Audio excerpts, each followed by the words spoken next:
थी। Was verb का मतलब भी होता है था, थे, थी, और हैड का मतलब भी होता है था, थे, थी। यानी कि हिंदी के वाक्य में लास्ट में जब भी था, थे, थी आता है तो हम डिड का प्रयोग भी करते हैं, वॉज वर्ब का प्रयोग भी करते हैं और हैड का प्रयोग भी करते हैं। तो फिर इन तीनों में अंतर क्या है? अगर आपको भी ये कंफ्यूजन है तो आज की क्लास बिल्कुल आपके लिए है, क्योंकि आज की क्लास में हम डिटेल में समझेंगे कि इन तीनों में क्या डिफरेंस है। तो देखिए, इन तीनों का मतलब भले ही सेम होता है था, थे, थी, लेकिन इन तीनों में बहुत बड़ा फर्क होता है। और बहुत बार स्टूडेंट्स ये गलती करते हैं कि जहां उन्हें डिड लगाना होता है वहां वॉज वर्ब लगा देते हैं और जहां हैड लगाना होता है वहां डिड लगा देते हैं। सो अगर आप भी ये गलती करते हैं तो आज की क्लास के बाद आपसे कोई मिस्टेक नहीं होगी, क्योंकि आज की क्लास के बाद आपका कॉन्सेप्ट बिल्कुल क्लियर हो जाएगा। तो चलिए बिना टाइम वेस्ट किए शुरू करते हैं आज की क्लास। तो सबसे पहले देखते हैं कि वॉज वर्ब का यूज था, थे, थी के सेंस में कैसे होता है।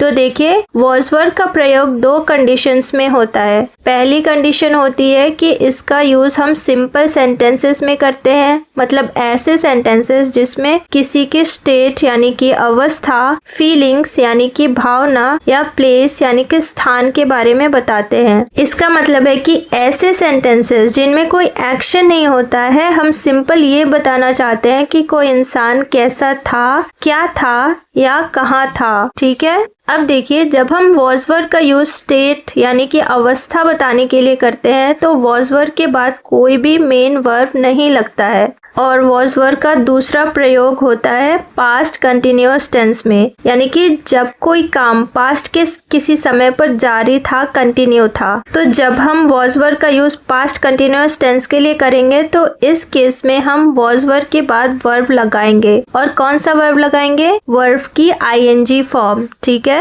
तो अगर यहाँ तक आपको क्लियर हो गया है तो अब समझ लेते हैं कि वॉज वर्ब का यूज किसके साथ करना है। तो देखिए, वॉज का यूज होता है आई, ही, शी, इट या किसी एक व्यक्ति या वस्तु के साथ, और वर्ब का यूज होता है प्लूरल सब्जेक्ट्स जैसे कि यू, वी, दे के साथ या फिर दो व्यक्तियों या दो वस्तुओं के साथ। चलिए एग्जाम्पल सेंटेंसेस से समझते हैं। तो देखिए, वह खुश था, ही वॉज हैप्पी, हम पार्क में थे, we were in the park, वह एक टीचर थी, शी वॉज अ टीचर, मैं सो रहा था, आई वॉज स्लीपिंग, हम टीवी देख रहे थे, वी वर वॉचिंग टीवी, हम बातें कर रहे थे, वी वर टॉकिंग। तो देखिए, पहला सेंटेंस है वह खुश था, तो इस सेंटेंस में किसी की अवस्था, किसी की स्टेट बताई गई है कि वो खुश था। दूसरा सेंटेंस देखिए, हम पार्क में थे, तो इस सेंटेंस में प्लेस बताई गई है कि पास्ट में हम कहाँ थे। और थर्ड सेंटेंस है वो एक टीचर थी, तो इस सेंटेंस में किसी की आइडेंटिटी की बात हो रही है, किसी की पहचान की बात हो रही है। और मैंने आपको बताया था कि जब भी हमें पास्ट में किसी की स्टेट, फीलिंग, प्लेस और आइडेंटिटी की बात करनी होती है तो वॉज वर्ब के बाद कोई भी मेन वर्ब नहीं आएगा। तो यहाँ पर देखिए, वॉज वर्ब के बाद इन तीनों सेंटेंसेस में कोई भी मेन वर्ब नहीं आई है। अब देखिए, बाकी तीनों सेंटेंसेस में कोई काम जारी था, कंटिन्यू था, इसलिए वर्ब की आईएनजी फॉर्म आई है। याद रखिए कि वॉज वर्ब का यूज़ दो सिचुएशंस में होता है, पहला अवस्था दिखाने के लिए और दूसरा पास्ट कंटिन्यूअस टेंस में। तो जब स्टेट दिखाने के लिए वॉज वर्ब का यूज़ करेंगे तो वॉज वर्ब के बाद कोई भी वर्ब नहीं लगेगा, और जब पास्ट कंटिन्यूअस टेंस के लिए वॉज वर्ब का यूज़ करेंगे तो वॉज वर्ब के बाद वर्ब की आईएनजी फॉर्म लगाएंगे। ठीक है। अब चलिए देखते हैं कि डिड का यूज़ था, थी, थे के सेंस में कैसे होता है। तो देखिए, डिड का यूज़ हम करते हैं सिंपल पास्ट टेंस में। सिंपल पास्ट टेंस का मतलब होता है a single completed action in the past, यानी कि कोई एक एक्शन जो पास्ट में शुरू हुआ और पास्ट में ही खत्म हो गया, वहाँ हम यूज करते हैं सिंपल पास्ट टेंस का। ठीक है। एग्जाम्पल से समझते हैं। तो देखिए, मैं बाजार गया था, तो इस सेंटेंस को सिंपल पास्ट टेंस में कैसे बनाएंगे? सिंपल पास्ट टेंस में अफर्मेटिव सेंटेंसेस यानी कि सकारात्मक वाक्य को बनाने का स्ट्रक्चर कुछ ऐसा होता है। सबसे पहले आता है सब्जेक्ट, उसके बाद V2 यानी कि वर्ब की सेकेंड फॉर्म और लास्ट में ऑब्जेक्ट आता है। तो यहाँ पर सेंटेंस बनेगा I went to the market. अब इस सेंटेंस को अगर हमें नेगेटिव या इंटेरोगेटिव बनाना हो यानी कि मना करना हो, जैसे कि मैं बाजार नहीं गया था, या फिर सवाल करना हो कि क्या मैं बाजार गया था, तब हम यूज करते हैं डिड का। तो चलिए ये देखते हैं कि डिड का यूज करके सेंटेंस कैसे बनेगा।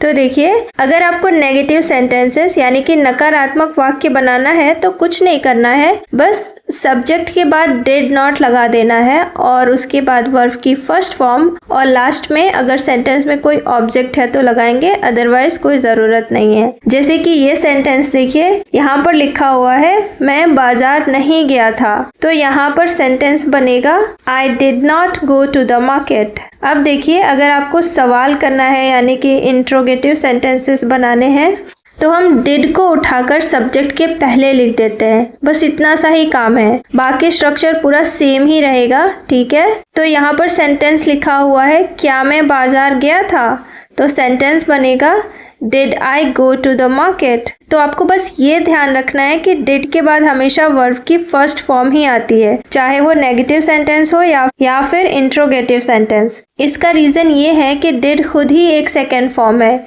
Do, did, done. ये आपको पता है ना कि करने की इंग्लिश होती है डू और इसकी सेकेंड फॉर्म होती है डिड और थर्ड फॉर्म होती है डन। तो सेंटेंस में अगर एक बार सेकेंड फॉर्म यूज हो चुका है डिड के फॉर्म में तो हम दोबारा से सेकेंड फॉर्म नहीं लिख सकते हैं, और यही रीजन है कि डिड के बाद हमेशा वर्ब की फर्स्ट फॉर्म ही आती है। अब चलिए कुछ और एग्जाम्पल सेंटेंसेस देख लेते हैं। तो पहला सेंटेंस है उसने मुझे फोन नहीं किया था। तो ये एक नेगेटिव सेंटेंस है कि उसने मुझे या मैंने उसे फोन नहीं किया था, ये एक नकारात्मक वाक्य है। तो इसको हम कैसे बनाएंगे, सब्जेक्ट के बाद डिड नॉट लगाएंगे तो सेंटेंस हो जाएगा he did not call me. ऐसे ही हमने टीवी नहीं देखी, we did not watch TV.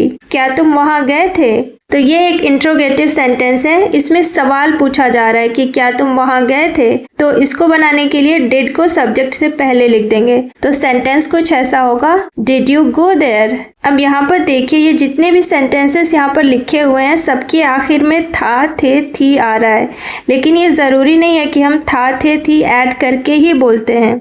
Generally हम ऐसे नहीं बोलते हैं, हम सिंपली ऐसे बोलते हैं उसने मुझे फोन नहीं किया, हमने टीवी नहीं देखा, वे वहां नहीं गए, वो मुझसे नहीं मिला। तो सिंपल पास्ट टेंस के लास्ट में या, ई, ए, आ इस तरह के वर्ड्स आते हैं। इनके बाद था, थे, थी ऐड करना ऑप्शनल होता है। अगर आप ऐड करेंगे तो भी सिंपल पास्ट ही होगा और अगर नहीं करेंगे तो भी वो सिंपल पास्ट ही होगा। जैसे कि देखिए, अगर इन सेंटेंसेस से मैं था, थे, थी को हटा दूं तो भी ये सारे सेंटेंसेस सिंपल पास्ट के ही होंगे और ऐसे ही बनेंगे, इनमें कोई भी चेंजेस नहीं आएगा। और था, थे, थी ऐड करेंगे तो भी ये ऐसे ही रहेगा।